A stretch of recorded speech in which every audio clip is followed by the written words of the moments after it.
I'm Morgan Riley, 34, and I built a tech company worth $10 million from nothing but determination and caffeine.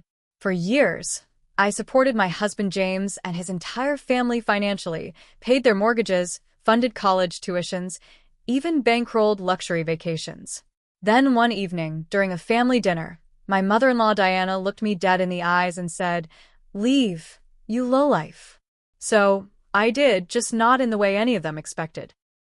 Before I tell you how I walked away from the family I supported for years, let me know where you're watching from and hit that like button if you've ever had to set boundaries with toxic in-laws. I grew up in a modest neighborhood in Grand Rapids, Michigan, where my father worked as a high school math teacher and my mother managed a small bookstore. We weren't poor, but we weren't wealthy either. Just your average middle-class American family that occasionally splurged on pizza night every other Friday. My parents instilled in me the value of hard work and education, so I threw myself into my studies, especially computer science, which fascinated me from the moment I first touched a keyboard in our school's outdated computer lab. After graduating with honors, I landed an entry-level position at a mid-sized tech company in Chicago. The starting salary was barely enough to cover my tiny studio apartment and student loan payments, but I was determined to make it work.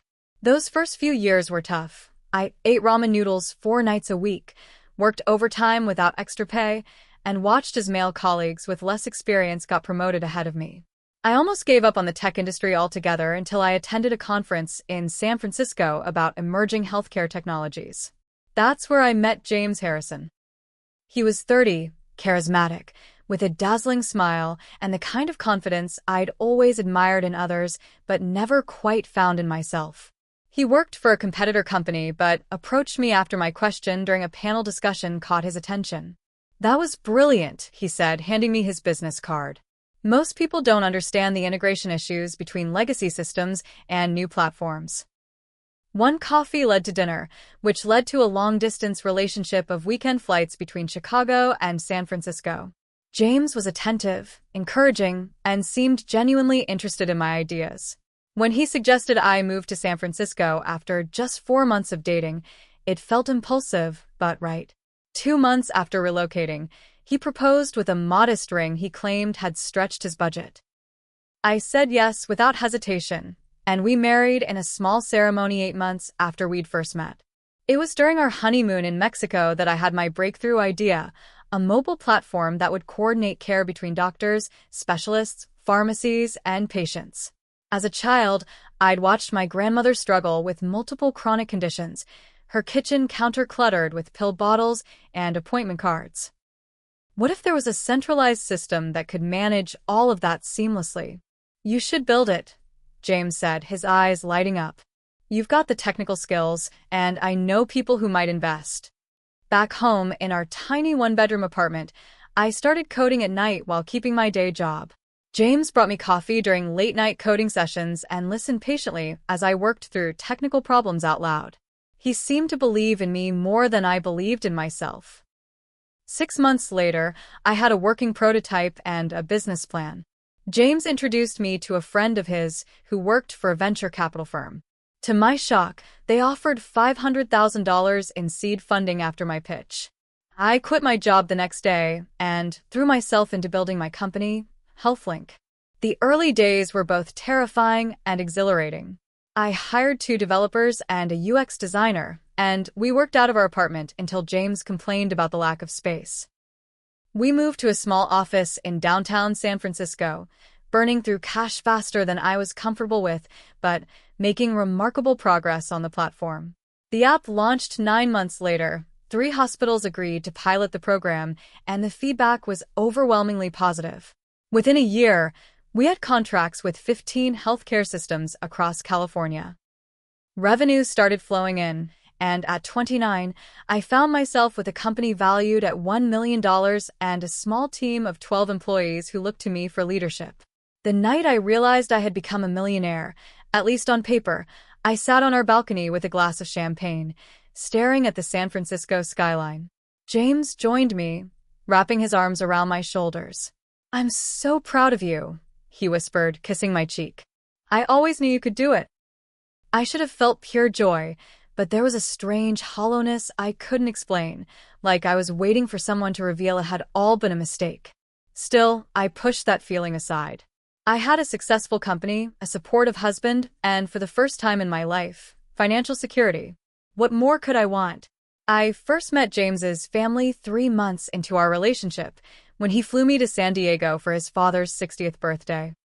Diana Harrison, my mother-in-law, greeted me with a stiff hug and appraising eyes that lingered on my off-the-rack dress. Robert, James's father, seemed warmer, offering me a generous glass of wine and questions about my work that seemed genuinely interested. James's younger brother Kyle was in his final year of college, studying business administration with vague plans to start something big someday. His sister Amber was 26, working as a receptionist at a law firm and dating a string of unsuitable men that Diana constantly complained about. "We're so pleased James has found someone so industrious," Diana said during dinner, her smile not quite reaching her eyes. Most of the girls he's dated were more interested in their appearance than their careers. I took it as a compliment then, not recognizing the subtle implication that I wasn't as attractive as James's exes. There were other comments too, surprised that I'd attended a state university rather than a private college, questions about whether my parents had connections in Silicon Valley, remarks about my practical wardrobe. "You'll have to let me take you shopping sometime," Diana offered, in a tone that made it clear my current style didn't meet her standards. Despite these undercurrents, I was eager to be accepted by James's family. I wanted roots, connection, the sense of belonging I'd been missing since moving away from Michigan. So I laughed off the backhanded compliments and focused on the positive, like how Robert asked thoughtful questions about my app, or how Amber sought my advice about advancing in her career. It was about 6 months after our wedding that the family's financial situation became clearer. During a Sunday dinner at Diana and Robert's Spanish-style home, which I later learned they were struggling to afford, Kyle mentioned he might need to drop out of his MBA program. "The tuition went up again," he sighed, pushing pasta around his plate. "And my part-time job barely covers rent." Diana's eyes welled with tears. "After all our sacrifices to get you this far, your father's retirement account is already half gone from the last tuition increase." The table fell silent. James squeezed my hand under the table, a gesture I misinterpreted as shared sympathy rather than the prelude to a request. Later that night, as we got ready for bed, James brought it up. "I've been thinking about Kyle's situation." "It's tough," I agreed. "Maybe he could apply for additional scholarships." "Well, HealthLink is doing really well now," James said carefully. "And it's only $20,000 for his final semester. We could help him out just this once." The "we" struck me as odd since James had recently taken a pay cut to join a startup he was excited about. In reality, it would be my money helping Kyle. Still, $20,000 to help my brother-in-law complete his education seemed reasonable. I agreed, telling myself it was a one-time investment in family. Kyle's tearful gratitude when we told him seemed to justify the decision. Diana hugged me for the first time without reservation, whispering, "You're an angel." But it wasn't a one-time thing. 2 months later, Diana called James in tears. They were 3 months behind on their mortgage payments, and the bank was threatening foreclosure. The recession had hit Robert's construction business hard, and medical bills from Diana's knee surgery had depleted their savings. "They might lose the house," James told me, his voice strained. "The house I grew up in." I hesitated longer this time, but ultimately agreed to cover their mortgage payments. Temporarily, I thought, until Robert's business recovered. The relief on James's face made any doubts seem selfish. Soon, I was paying the Harrisons' monthly mortgage of $3,500, in addition to our own housing costs. Robert promised to pay me back when business improved, but those conversations gradually stopped happening. My support expanded in seemingly natural increments. When Amber's car broke down, I paid for the repairs. When Kyle graduated and needed startup capital for his business idea, a subscription service for premium dog foods, I invested $50,000 despite my reservations about the business model. When Diana mentioned they hadn't been on vacation in years, I found myself funding a 2-week trip to Hawaii for the entire family, including myself and James. Each time I provided financial help, there would be effusive gratitude, sometimes tearful hugs, declarations that I was family now, truly. But I began noticing something troubling. Diana often spoke about these gifts differently when talking to others. "We're renovating our kitchen," she told her friends at a barbecue, without mentioning that I was paying for it. Or, "We helped Kyle launch his business venture," as if it had been a joint family effort rather than my capital alone. More concerning was how James's behavior was changing. He'd been so supportive during HealthLink's early days, but as the company grew and my schedule became more demanding, he seemed to resent the time I spent working. Yet he had no problem enjoying the lifestyle my success provided, upgrading his car, buying designer clothes, taking spontaneous trips with friends when I was stuck in meetings. One night, after I missed a dinner with his parents due to a client emergency, he accused me of not prioritizing his family. "They've welcomed you with open arms," he argued. "The least you could do is show up when they're expecting you." I bit back the response that their welcome seemed directly proportional to my financial contributions. Instead, I apologized and sent an expensive flower arrangement to Diana with a note promising to make it up to her. The pattern was established, and I was too deep in it to see clearly. My success became the family's success. My resources became the family's resources, but the demands on my time and energy remained mine alone to bear. 3 years into running HealthLink, we outgrew our small office. With contracts across 27 states and a team of 40 employees, I signed a lease on a sleek space in the financial district. The company valuation had reached $5 million, and investors were calling me instead of the other way around. Industry publications featured profiles of me as a healthcare tech innovator and woman entrepreneur to watch.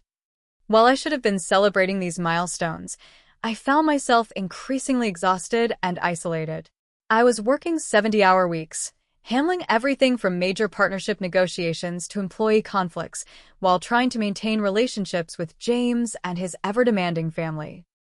James had quit his job 6 months earlier, claiming he wanted to help with HealthLink. In reality, his contributions were minimal, occasionally sitting in on meetings where he would make suggestions that showed his limited understanding of the business, or representing me at networking events when I was double-booked.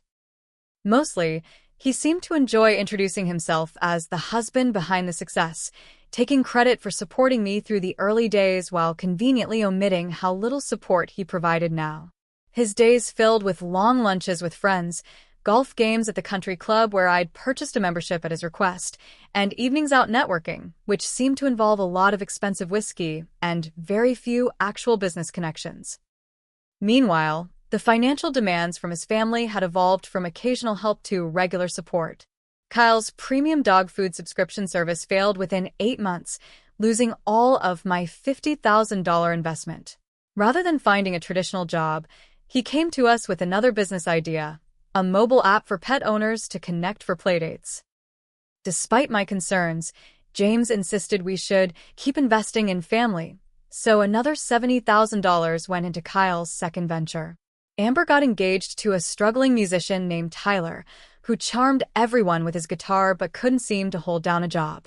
Diana immediately began planning an extravagant wedding, consulting high-end vendors and venues without discussing the budget with the couple. When Amber tearfully confessed they couldn't afford even a tenth of what Diana had envisioned, all eyes turned to me. "It's just that you've been so generous with Kyle," Diana said during a family dinner. "And this is Amber's special day." The wedding cost $75,000. I wrote the checks directly to vendors, watching my personal savings account dwindle while trying to maintain a separation between my business assets and these family expenses. Robert's construction business had improved somewhat, but now he wanted to expand, which required capital for equipment and hiring. Another $100,000 from me. Diana and Robert's home suddenly needed extensive renovations: new kitchen, updated bathrooms, finished basement, totaling $120,000. "We need to maintain the property value in this neighborhood," Diana explained, as if this justified the expense. "Besides, this way we can host proper family gatherings." James's personal spending accelerated too. He upgraded from his BMW to a Porsche, explaining that he needed to look successful when meeting people on my behalf. His closet filled with custom suits and designer watches. He joined an exclusive golf club with an initiation fee of $200,000 because that's where the real business connections happen.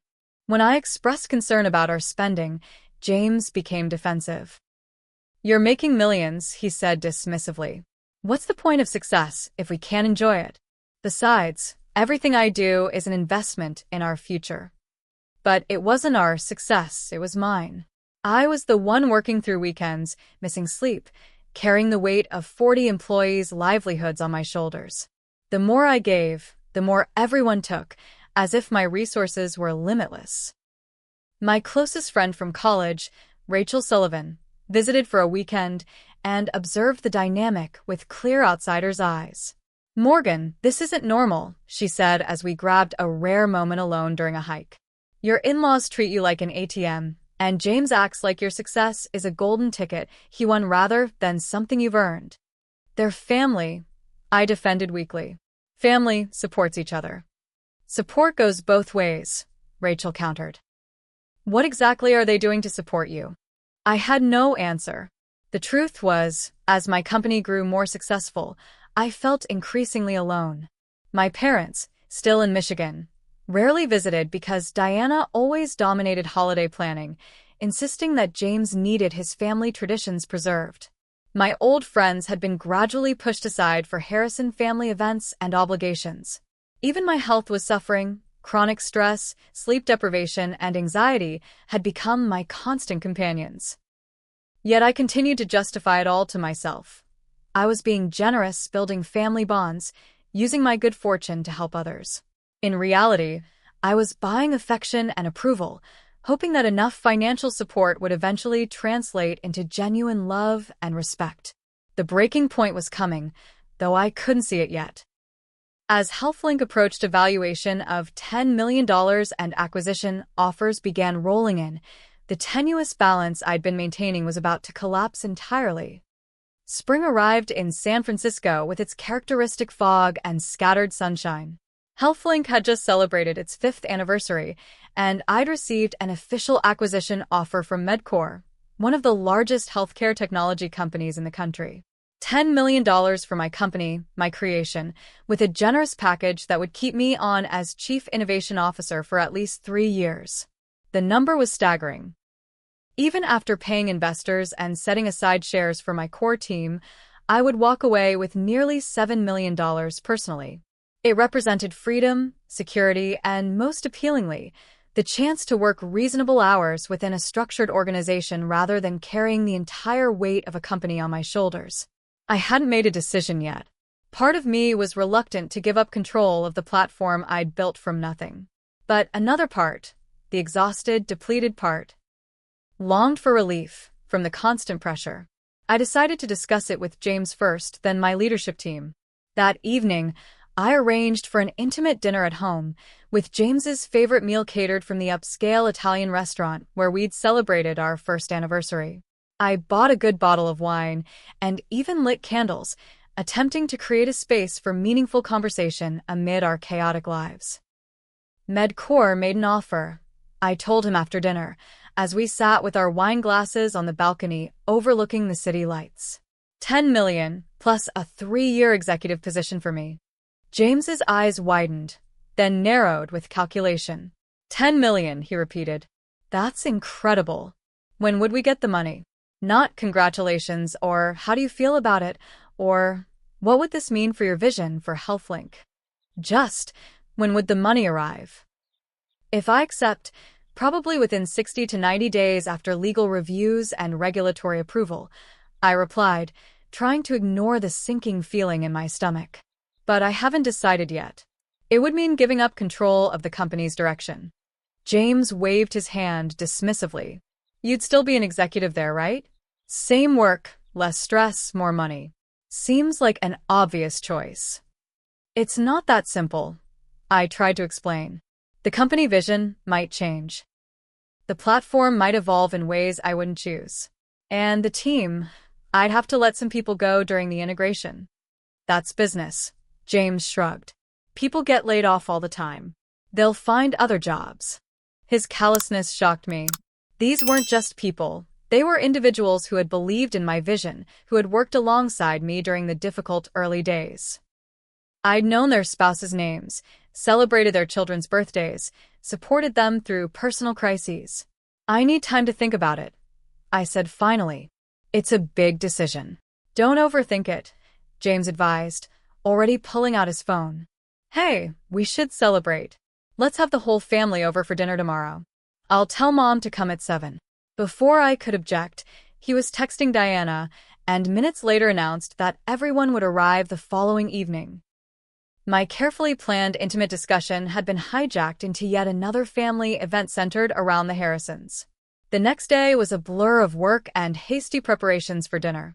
James had told Diana to bring whatever you want, which meant I rushed home to find her in my kitchen, rearranging my cookware while instructing the caterer I'd hired about how the food should be served.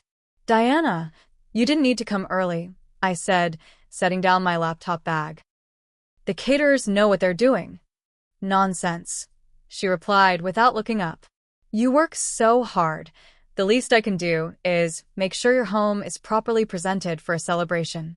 Besides, these caterers were about to serve the Cabernet at room temperature. Can you imagine? I bit my tongue, reminding myself that this was supposed to be a joyful family gathering. By 7, everyone had arrived. Robert and Diana, Kyle and his new girlfriend Brittany, Amber and her now-husband Tyler, who was between gigs again. James played bartender, pouring generous drinks and making a show of opening our most expensive bottles. During dinner, James clinked his glass for attention. Morgan has some exciting news, he announced, though I'd planned to discuss the matter more carefully. All eyes turned to me expectantly. With no choice but to continue, I explained the acquisition offer in simple terms, emphasizing that I hadn't made a decision yet and was still weighing the pros and cons. The table erupted in congratulations that quickly transformed into a planning session for how to spend the money. We should all go to Europe, Diana suggested. A family tour of Italy and France, first class all the way. I've been researching vacation properties in Lake Tahoe, Robert added. Perfect for summer getaways and winter skiing. The whole family could use it. Kyle leaned forward eagerly. This is perfect timing. My new business plan needs about $200,000 in startup capital. It's a social media platform specifically for pet owners, totally different from the app idea. Amber and Tyler exchanged glances. We've been thinking about buying a house, Amber said hesitantly. But San Francisco is so expensive. The conversation swirled around me as if I wasn't there, everyone allocating my potential windfall without a single question about what I might want to do with the proceeds from my years of hard work.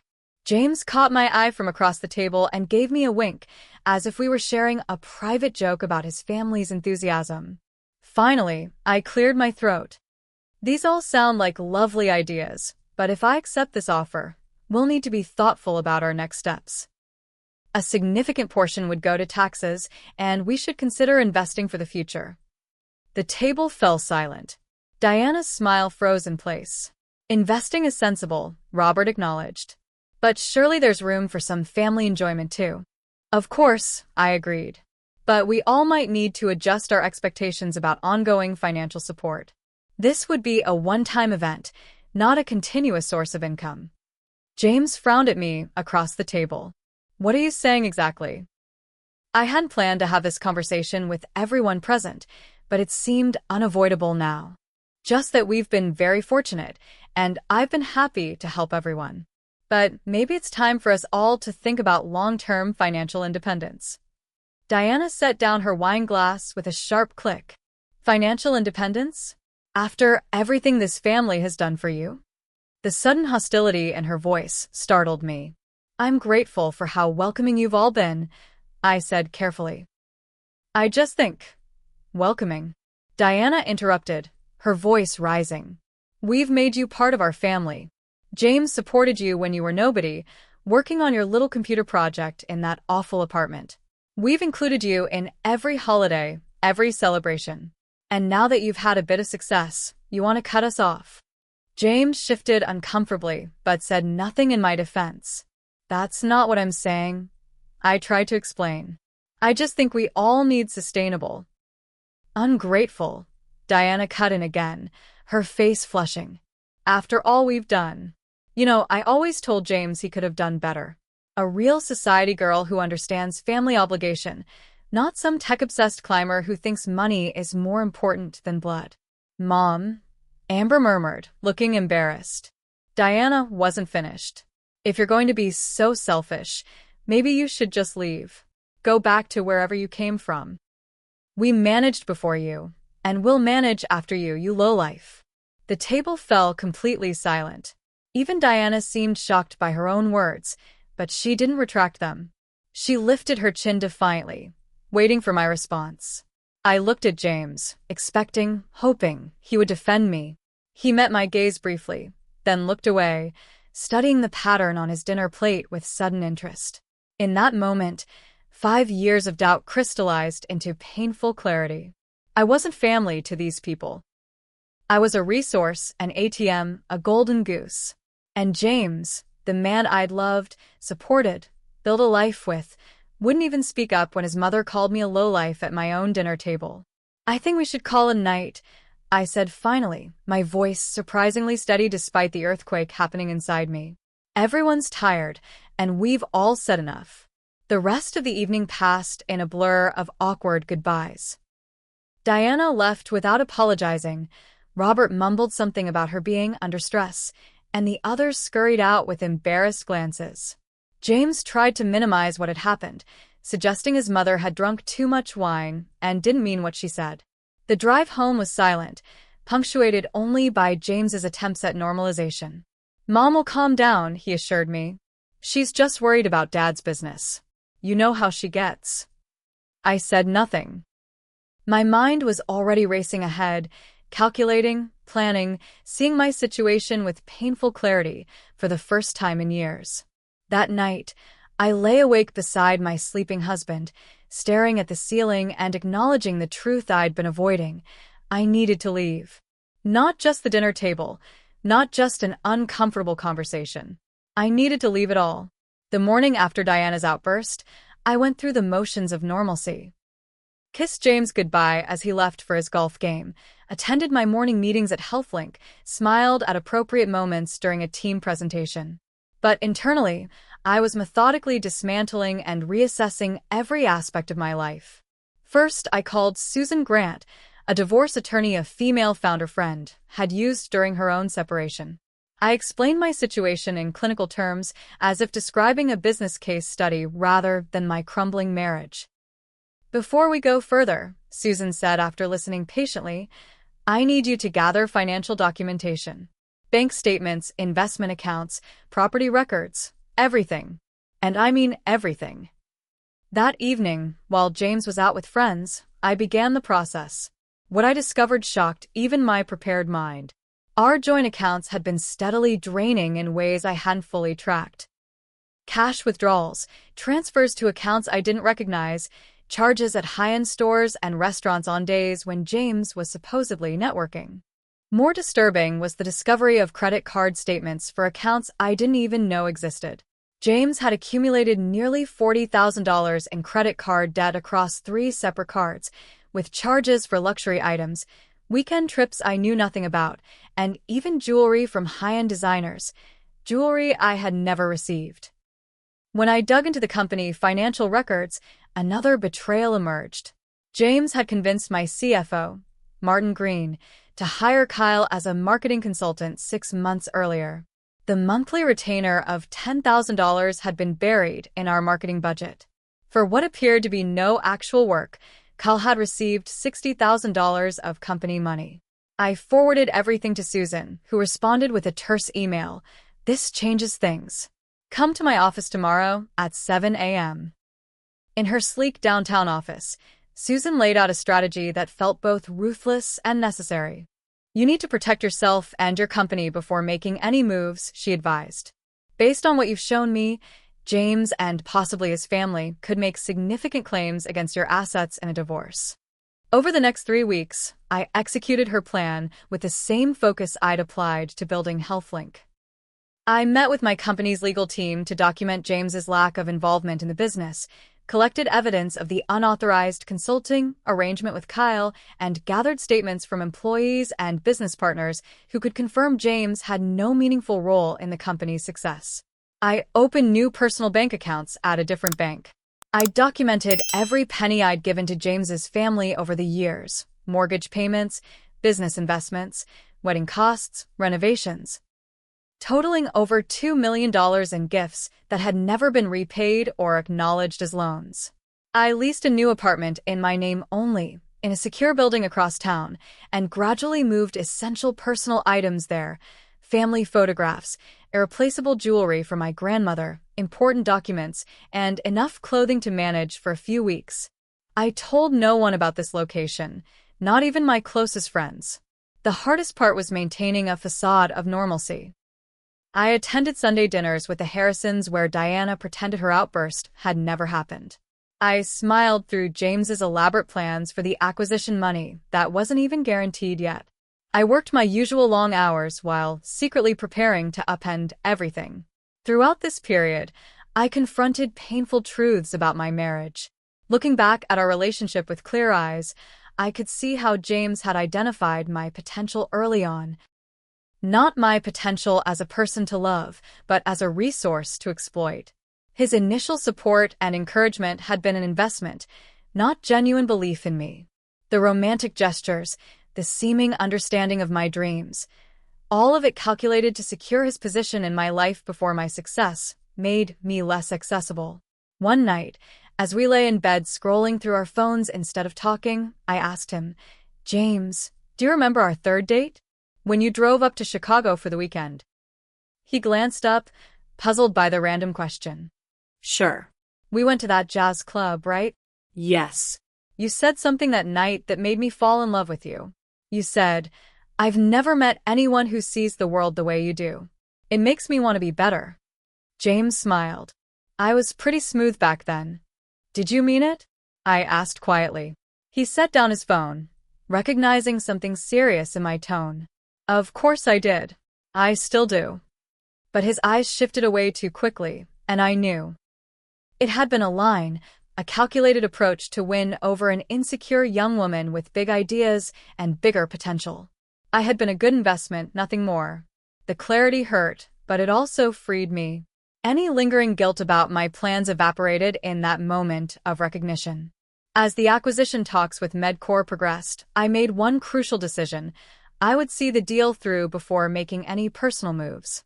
The company I'd built, the team who had trusted me, deserved that much. I negotiated terms that protected my key employees, secured the future of the platform I'd created, and maximized value for everyone who had genuinely contributed to HealthLink's success. When the final papers were signed and the deal was announced publicly, congratulations poured in.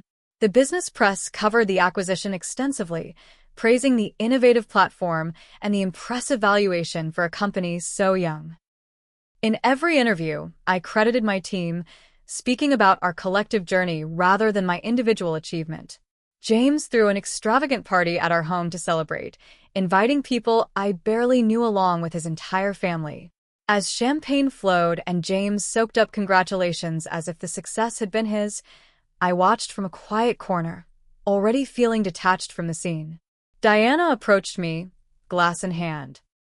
"I always knew you had potential," she said, as if her cruel words had never been spoken. "We should talk about that Tahoe property tomorrow. I've found the perfect place." I nodded noncommittally, knowing there would be no tomorrow for these discussions.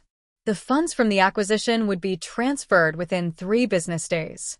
All my preparations were complete.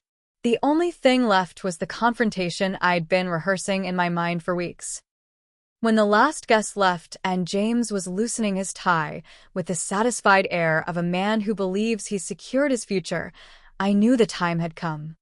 The morning after the celebration party, I woke before James and went for a long run along the waterfront, giving myself time to mentally prepare for what would be one of the most difficult conversations of my life. When I returned, he was in the kitchen making coffee, looking slightly hungover, but pleased with himself. "Great party," he said, sliding a mug toward me. "Everyone's still talking about it. Mom called already. She wants us to come over for dinner tonight to discuss the Tahoe house. She's been researching properties all morning." I took a deep breath. "I need to talk to you first, James. About us. About everything." Something in my tone must have alerted him. His easy smile faltered. "What's wrong? Is there an issue with the acquisition?" "The acquisition is fine," I said, sitting at the kitchen island. "This is about our marriage." He laughed nervously. "Sounds serious. Did I forget an anniversary?" "Please sit down," I said quietly. His expression changed as he realized this wasn't a minor domestic issue. He sat across from me, coffee forgotten. "What's going on, Morgan?"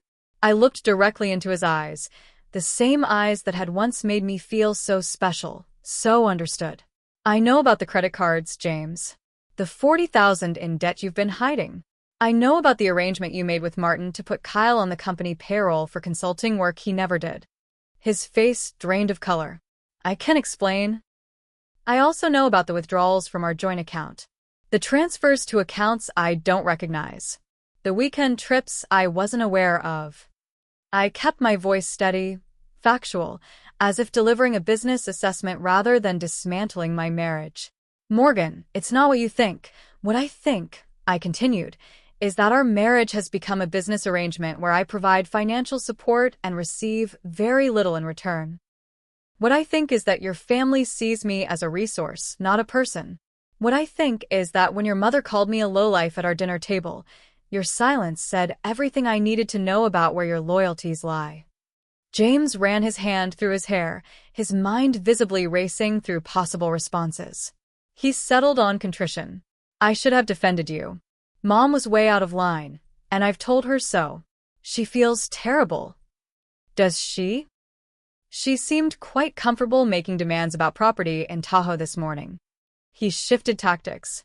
"The money stuff, I should have talked to you. Things just got a little out of control. And Kyle's consulting. He's been helping with social media strategy. Maybe not worth what we're paying, but he is contributing. Our company has a social media director and a 4-person team. Kyle has posted exactly 3 times on our LinkedIn page in 6 months." I slid a folder across the counter to him. "These are divorce papers, James. I've had them prepared for 2 weeks." His contrition evaporated, replaced by anger. "Divorce? Over some family drama and financial misunderstandings? This is insane, Morgan. You're overreacting."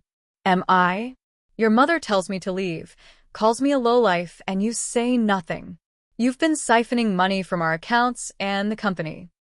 Your family has taken over $2 million from me in 5 years with no intention of ever paying it back. This isn't a misunderstanding, James. It's a pattern of exploitation." "Exploitation?" His voice rose. "I supported you when you were nothing. I introduced you to investors, gave you contacts, helped you build the company. You introduced me to one investor. You've contributed no meaningful work to HealthLink in years, if ever. You've taken credit for my success while simultaneously resenting it. And you've treated my earnings as your personal trust fund." His strategy shifted again, this time to threats. "You think a divorce will be that simple? I'm your husband. I'm entitled to half of everything you've built during our marriage. That includes HealthLink." I had anticipated this.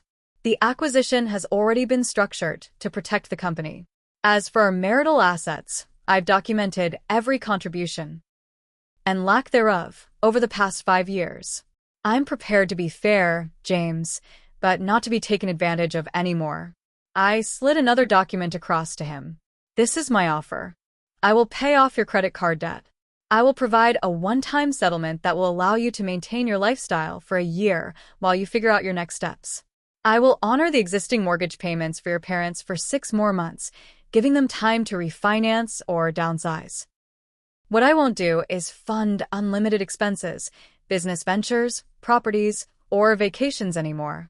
James stared at the papers, then at me, his expression cycling through shock, anger, and finally calculation. "Morgan, be reasonable. We can work this out. Couples go through rough patches. We should see a counselor, take some time to reconnect. This acquisition is stressful for both of us. I've made my decision, I said firmly. You can accept these terms, which are more than fair, or we can proceed with a standard divorce where everything will be examined in detail, including the unauthorized use of company funds and potentially fraudulent financial activities. Before he could respond, his phone began ringing. He glanced down at it. It's Mom. Of course it is, I said, standing up. Take it. In fact, put it on speaker. She should hear this too. With a wary look, he answered the call. Hey, Mom. James, darling. Diana's voice filled the kitchen. I've found the perfect lakefront property. 4 bedrooms, private dock, close to the ski resorts. It's listed at $2.8 million, but I think we could offer $2.5. Is Morgan there? I want to send her the listing. James looked at me, trapped between his mother's expectations and the reality I'd just laid out. Mom, now's not a good time. Morgan and I are in the middle of something. What could be more important than securing this property before someone else snaps it up? The real estate agent says there's already interest from another family. I leaned closer to the phone. Diana, there will be no lake house. Not now, not ever. There was a startled pause. Morgan? What are you talking about? James said you agreed we needed a family vacation property. James doesn't speak for me anymore, I said calmly. And, to be clear, I'm not funding any more Harrison family expenses. The financial support stops now. The line went silent for a moment before Diana's voice returned, cold and controlled. I see. James, I think you need to have a serious conversation with your wife about her attitude and family obligations. They're having that conversation right now, Diana, I said. James is looking at divorce papers as we speak. James slammed his hand on the counter. Morgan, stop it. Diana's voice rose an octave. Divorce? James, what is she talking about? Mom, I'll call you back, James said hurriedly and ended the call. He stared at me, a mixture of anger and panic on his face. Are you trying to blow up my entire family? What the hell was that? That was me taking your mother's advice, I said.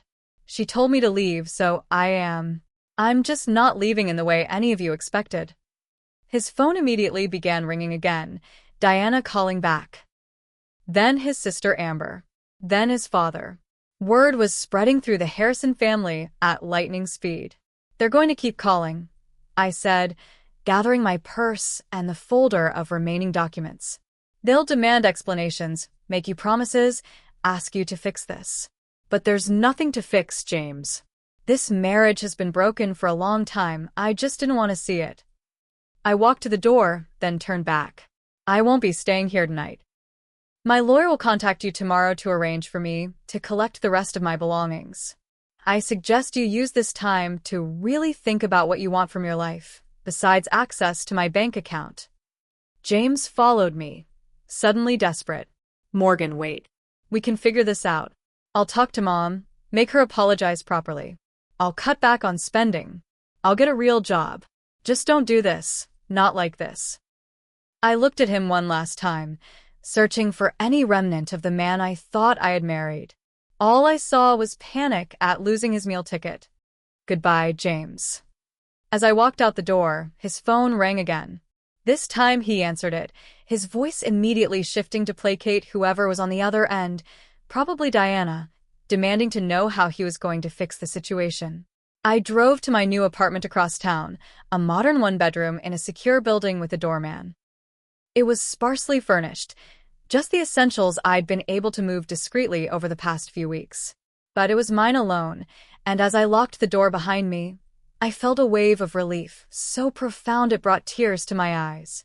My phone exploded with messages: James, Diana, Robert, Kyle, even Amber, who had always been the kindest of the bunch. I silenced it and placed it on the counter, then walked to the floor-to-ceiling windows overlooking the bay.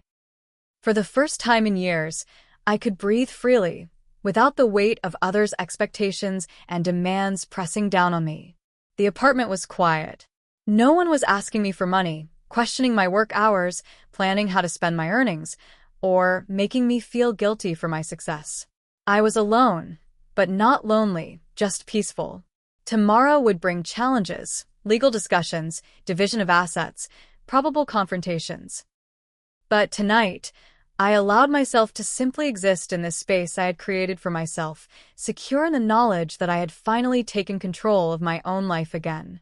I had left, just as Diana suggested, but I had taken my power with me. 6 months after walking out of my marriage, I stood in the kitchen of my new home, a modest but beautiful Victorian in Pacific Heights that I'd purchased with a portion of the acquisition proceeds.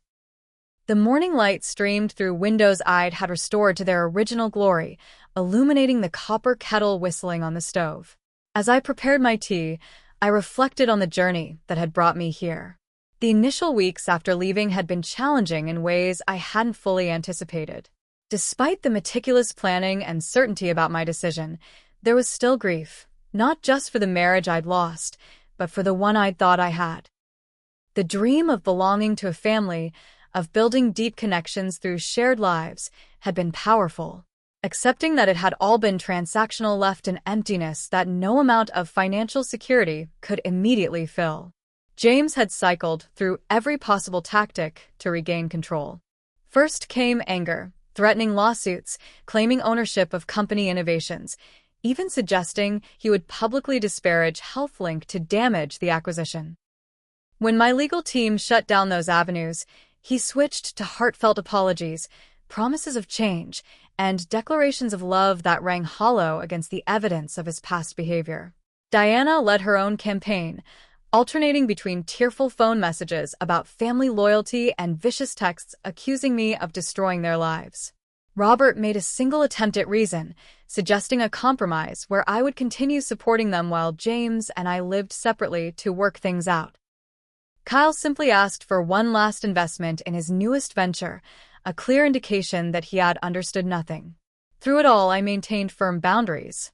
The settlement proceeded as I had outlined, fair but not excessive, acknowledging our shared legal assets while protecting what I had built. James eventually accepted the terms when his lawyer made it clear that fighting would likely leave him with less, not more. Finding a therapist was one of my first priorities after settling into my new apartment. Dr. Rachel Bennett specialized in helping women recover from manipulative relationships, and our weekly sessions became anchored points in my new life. She helped me recognize patterns I'd fallen into, the subtle ways I'd been conditioned to prioritize others' needs above my own, and how my childhood desire for connection had made me vulnerable to exploitation. What you're experiencing is actually quite common among successful women, she explained during one session. You created material success, but still carried internal doubts about your worthiness. People like James and his family sensed that gap and exploit it. Gradually, I rebuilt my sense of self beyond achievement and provision. I learned to sit with discomfort rather than immediately trying to solve everyone's problems. I practiced saying no without offering justifications or alternatives. Most importantly, I reconnected with my own needs and desires after years of suppressing them. Professionally, the transition to Chief Innovation Officer at MedCore proved more fulfilling than I had anticipated. Having robust corporate resources behind my ideas allowed me to focus on creative solutions rather than constant fundraising and administrative challenges. My team from HealthLink, who had joined me in the acquisition, flourished in the new environment, and together we expanded the platform's capabilities in ways I had only dreamed of before. 3 months after the separation, I ran into Kyle at a coffee shop near my office. He froze when he saw me, coffee cup half raised to his lips. "Morgan," he said, his voice uncertain. "I didn't expect to see you here." "I work nearby," I replied, keeping my tone neutral. An awkward silence stretched between us before he spoke again. "I heard James got a job at Benton Solutions." This was news to me. "Good for him." Kyle shifted uncomfortably. "Yeah, it's in sales. Not what he wanted, but..." He trailed off, then added, "Mom and Dad had to sell the house. They found a condo closer to the city." I nodded, unsure what response he was seeking. Sympathy? Guilt? Satisfaction? I felt none of these things, just a detached acknowledgement of information. "Look," Kyle said suddenly, "I know things got messy. And I probably should have said something when Mom went off on you at that dinner. It wasn't right. It was the closest thing to an apology I'd received from any of them. No, it wasn't. For what it's worth, I'm working at Leighton Marketing now. A real job, no more startup ideas. He attempted a self-deprecating smile. Turns out I'm better at implementing other people's vision than creating my own. Self-awareness is valuable, I said, finding I could appreciate his apparent growth without needing to re-establish a relationship. As I prepared to leave with my coffee, Kyle called after me. Morgan? I'm sorry. For everything. I nodded my acknowledgement and walked out, feeling neither triumph nor resentment, just closure on a chapter that no longer defined me. Through mutual friends, I occasionally heard updates about the Harrisons. James had indeed taken a mid-level sales position after several months of unemployment. Diana and Robert had downsized significantly, their social standing in their community diminished without the financial trappings I had provided. Amber and Tyler had separated briefly, but reconciled when he finally found steady work as a music teacher. According to Madison Parker, who remained friends with Amber, the family narrative about me had evolved from initial vilification, she abandoned James without warning, to a revised history where they had always known I was wrong for him. She was always more interested in work than family. I found I no longer cared how they justified the situation to themselves or others. My own family relationships strengthened in ways I hadn't expected. My parents visited my new home for 2 weeks, and for the first time in years, I could give them my full attention without Diana's competing demands or James's subtle undermining. My father helped me restore the Victorians' back garden, while my mother and I cooked together in the evenings, reclaiming traditions that had been set aside during my marriage. You seem more like yourself, my mother observed one evening as we sat on the porch swing. Even when you were successful before, there was always this tension in you. I was trying to be what everyone needed, I admitted. Now I'm just trying to be me. New friendships entered my life too, genuine connections based on shared interests rather than obligation or utility. I joined a hiking group that met on weekends, began taking pottery classes at a local studio, and volunteered mentoring young women in STEM programs. These relationships developed slowly, organically, without the pressure of proving my worth through financial generosity. After a year, I felt ready to consider dating again. I approached it cautiously, meeting people through friends or shared activities rather than apps or setups. I was transparent about my past and vigilant about potential red flags, but not cynical. Dr. Bennett had helped me understand that while my experience with James had been painful, it didn't mean all relationships were transactional. The key is balance, she told me. Healthy relationships involve mutual giving and receiving. You don't have to choose between being used and being alone. I carried this wisdom with me as I rebuilt my life piece by piece. The $10 million acquisition that had once seemed like the culmination of my professional journey had instead become the catalyst for a much more important personal transformation. On the anniversary of my departure from the Harrison family, I sat in my garden with a glass of wine, watching the sunset paint the sky in shades of pink and gold. My phone contained no demanding messages, my home no unwelcome tensions. The silence around me wasn't emptiness, but peace. The quiet confidence of knowing my own worth beyond what I could provide for others. The most valuable lesson from my journey wasn't about money or success, or even love. It was about recognizing that sometimes walking away is the strongest form of self-love. Diana had told me to leave, thinking it was the ultimate rejection.